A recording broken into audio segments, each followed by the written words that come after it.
Welcome to Assam study info YouTube channel. তো মৰমৰ ছাত্ৰ ছাত্ৰীসকল, higher secondary first year final এক্সামৰ 22 মাৰ্চ তাৰিখে আছে। যিহেতু তোমালোকৰ ইকনমিক্সৰ পৰীক্ষা, তো ইকনমিক্সৰ পৰীক্ষা তোমালোকৰ কোনখন কুৱেশ্যন পেপাৰ আহিব, লগতে উত্তৰখিনি তোমালোকে দেখাই দিম। তোমালোকে ভালদৰে ভিডিঅ'টো চাই ল'বা আৰু বুজি ল'বা। আৰু আমাৰ টাৰ্গেট হৈছে 80+, সকলোৱে 80+ পাবই লাগিব ইকনমিক্সত। তো নতুনকৈ চেনেলটো ছাবস্ক্ৰাইব কৰি নটিফিকেশ্যন বেলটো অলপ ক্লিক কৰি দিবা। এনেকুৱা ধৰণৰ ইম্পৰ্টেণ্ট ভিডিঅ'সমূহ আৰু নলেজেবল আপডেটসমূহ তোমালোকৰ বাবে আহি থাকে।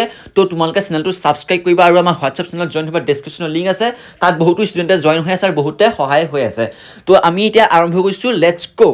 তো মৰমৰ ষ্টুডেণ্টসকল, তোমালোকৰ মাজলৈ প্ৰথমটো অতিকৈ গুৰুত্বপূৰ্ণ কুৱেশ্যন আহিলে। এইটো তোমালোকৰ পৰীক্ষাত আহিবই আৰু এইটো লং কুৱেশ্যন। বহুতো ষ্টুডেণ্ট জানিব পৰা, বহুতে নাজানিব পৰা।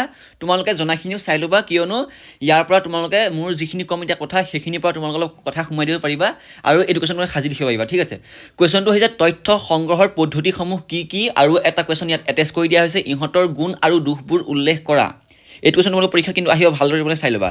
উত্তৰটো হৈছে 1 নম্বৰ দিবা, প্ৰত্যক্ষ ব্যক্তিগত অনুসন্ধান বুলি ডেছ দিবা।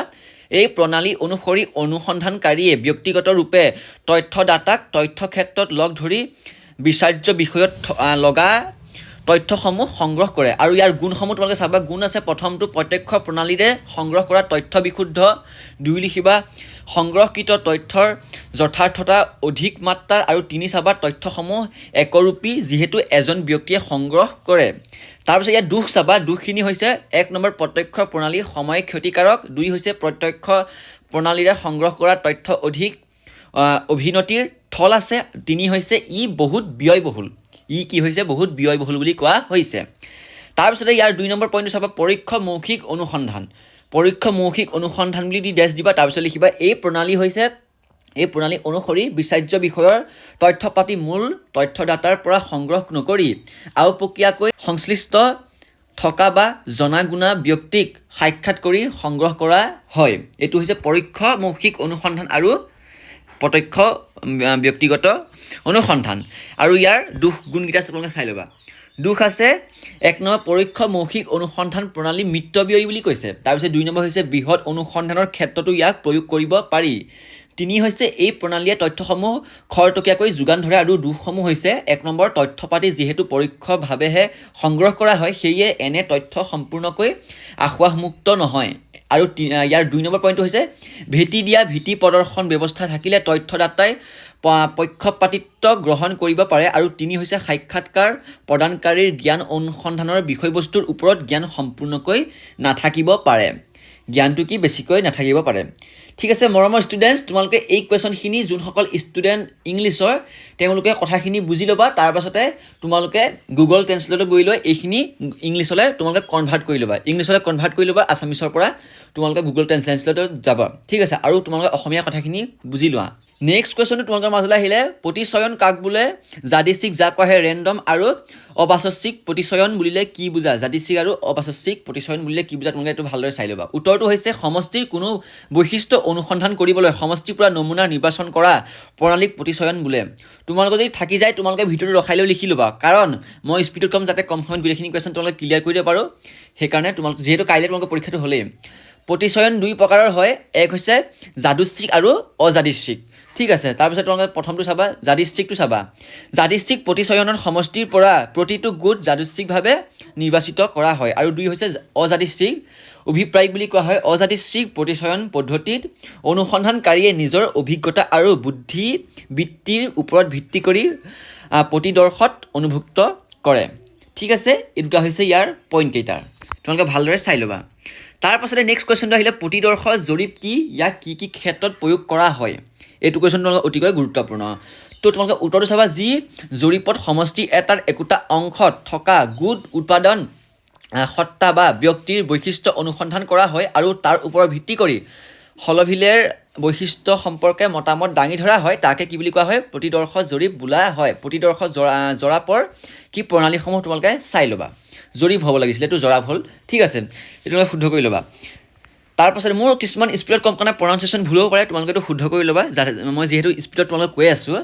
1 নম্বৰ হ'ল, যেতিয়া সমষ্টিৰ আকাৰ বহুত ডাঙৰ হয় তেতিয়া প্ৰতিদৰ্শ জৰীপ প্ৰণালী প্ৰয়োগ কৰা হয়, যেনে NSSOৰ ভোক্তা ব্যয়। ঠিক আছে, তো তোমালোকে চেনেলটো ছাবস্ক্ৰাইব কৰিবা। এনেকুৱা ধৰণৰ ইম্পৰ্টেণ্ট ভিডিঅ'সমূহ তোমালোকৰ মাজলৈ লৈ আহোঁ। তাৰপিছত 2 নম্বৰ আহিলে অনুসন্ধান কাল যেতিয়া সোনকাল হয়। 3 হৈছে তথ্যপাতিৰ নিভুলতাৰ মাত্ৰা যেতিয়া 100%ৰ প্ৰয়োজন নহয়। তাৰপিছত 4 হৈছে অপব্যয় অপচয় আৰু বিনাশ হ্ৰাস কৰাৰ প্ৰয়োজন য'ত বেছি। এই হৈছে 1 2 3 4টা পইণ্ট। এই 4টা পইণ্ট তোমালোকে ভালদৰে চাই ল'বা, ঠিক আছে। তাৰ পাছৰ নেক্সট কুৱেশ্যনটো আহিলে তোমালোকে চাই ল'বা, মই কৈ নিদিওঁ। স্বাভাৱিক লাভৰ ধাৰণাটো ব্যাখ্যা কৰা। স্বাভাৱিক লাভৰ ধাৰণাটো তোমালোকে চাই ল'বা ধুনীয়াকৈ, ঠিক আছে। তাৰ পাছতে আহিলে ব্যৱসায়িক প্ৰতিষ্ঠানৰ কাম বন্ধৰ বিন্দু কি? তো উত্তৰটো তোমালোকে চাবা। হ্ৰস্বকালত ব্যৱসায় প্ৰতিষ্ঠান এটাই তেতিয়ালৈকে উৎপাদন কাৰ্য চলাই যায় যেতিয়ালৈকে দাম নিম্নতম AVC-তকৈ বেছি বা ইয়াৰ সমান হৈ থাকে। গতিকে যোগান ৰেখাৰ তললৈ নামি আহিলে আটাইতকৈ শেষৰ যিটো দাম পৰিমাণ জোঁটত ব্যৱসায় প্ৰতিষ্ঠানটোৱে যোগাত্মক পৰিমাণ উৎপাদন কৰে সেইটোৱে হৈছে AVC-ৰ নিম্নতম বিন্দু, য'ত SMC ৰেখাই AVC ৰেখাক ছেদ কৰে। ইয়াৰ ফলত কোনো উৎপাদন নহয়। এই বিন্দুটো ব্যৱসায় প্ৰতিষ্ঠানটোৰ সকালীন উৎপাদন বন্ধ বিন্দু বোলা হয়। তোমালোকে এটা কথা তোমালোকে গুৰুত্বপূৰ্ণভাৱে চাবা, ইয়াত যিখিনি এই বোলা হয় বা কোনেও এইকেইটাত যে এইটো তোমালোকে স্পেলিংটো ভুল হৈ আছে, তোমালোকে এইটো শুদ্ধ কৰিবা। মানে যেতিয়া প্ৰিণ্টিংটো অৰ্থাৎ টাইপিংটো কৰা হয় তেতিয়া এইটো ভুল হৈ যায়, তো তোমালোকে এইটো শুদ্ধ কৰি ল'বা, ঠিক আছে।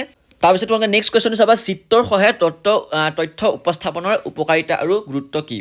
এইটো কুৱেশ্যন তোমালোকৰ পৰীক্ষাত আহিব আৰু তোমালোকে এইটো মই দুটামান পইণ্ট দিম, সেই পইণ্টটা তোমালোকে ভালদৰে লিখি দিবা পৰীক্ষাত। তোমালোকে 4 নম্বৰ আহক 5 নম্বৰ আহক যিমান নম্বৰে আহক তোমালোকে এই পইণ্টটা লিখি দিলে ডাইৰেক্ট নম্বৰ পাই যাবা গোটা। চিত্ৰৰ দ্বাৰা উপস্থাপন কৰা তথ্যৰ উপকাৰিতা আৰু গুৰুত্বসমূহ হ'ল: 1 নম্বৰ চাবা, চিত্ৰই জটিল তথ্যক সহজে বুজাত সহজ কৰে। 2 হৈছে চিত্ৰই দৃষ্টি আকৰ্ষণ কৰে আৰু মনত সাঁচ বহুৱায়। আৰু 3 হৈছে চিত্ৰ উপস্থাপনে তুলনামূলক অধ্যয়নত সহায় কৰে। আৰু 4 হৈছে চিত্ৰই কোনো বিষয়ৰ সূচনাৰ উপৰি মনোৰঞ্জন যোগায়। আৰু 5 হৈছে চিত্ৰৰ সাৰ্বজনীন প্ৰযোজ্যতা আছে। এইকেইটা হৈছে 5টা পইণ্ট, ভালদৰে তোমালোকে লিখি ল'বা, ঠিক আছে। ভিডিঅ'টো ৰখাই লৈ তোমালোকে লিখি ল'বা। তাৰ পাছতে নেক্সট তোমালোকৰ ইম্পৰ্টেণ্ট কুৱেশ্যনটো আহিছে যে চিত্ৰৰ দ্বাৰা উপস্থাপনৰ কি অসুবিধা থাকিব পাৰে আলোচনা কৰা।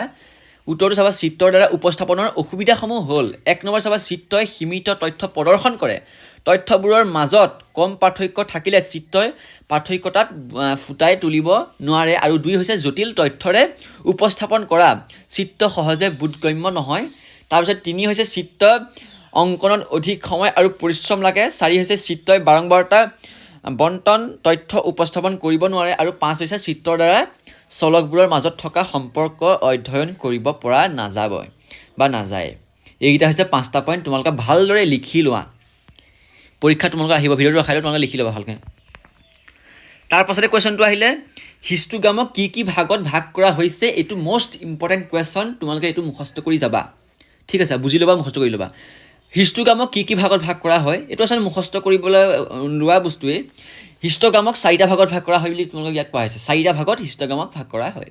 1 হৈছে সমান শ্ৰেণী অন্তৰাল, B হৈছে অসমান শ্ৰেণী অন্তৰাল, আৰু C হৈছে শ্ৰেণীৰ মধ্যবিন্দু ভিত্তিক।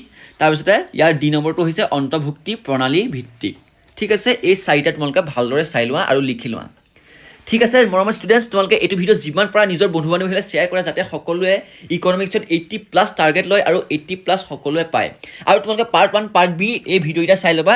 মই 2টা ভিডিঅ' অলৰেডি ইকনমিক্সৰ বনাই থৈছোঁ, তোমালোকে যদি নাই চোৱা ডেছক্ৰিপশ্যনত চেক কৰিবা, লিংক পাই যাবা, নহ'লে আমাৰ চেনেলটো ভিজিট কৰিবা, তাত তোমালোকে পাই যাবা। তো মৰমৰ ষ্টুডেণ্টছ, তোমালোকৰ মাজলৈ আজি এইখিনি কুৱেশ্যন লৈ আহিলোঁ। আজি ইকনমিক্সৰ কুৱেশ্যন এনচাৰ খতম কৰা হৈছে। তোমালোকে এইকেইটা ভালদৰে পঢ়িছা, ইয়াৰ পৰা কুৱেশ্যন এনচাৰ আহিব। আৰু তোমালোকে নতুনকৈ চেনেলটো ছাবস্ক্ৰাইব কৰি নটিফিকেশ্যন বেলটো অলপ ক্লিক কৰি দিবা। এনেকুৱা ধৰণৰ পৰীক্ষাৰ আগত ইম্পৰ্টেণ্ট তোমালোকৰ বাবে ভিডিঅ' বনাই থাকোঁ। তো আজিৰ ভিডিঅ'টো ইমানেই, ধন্যবাদ, জয় আই অসম।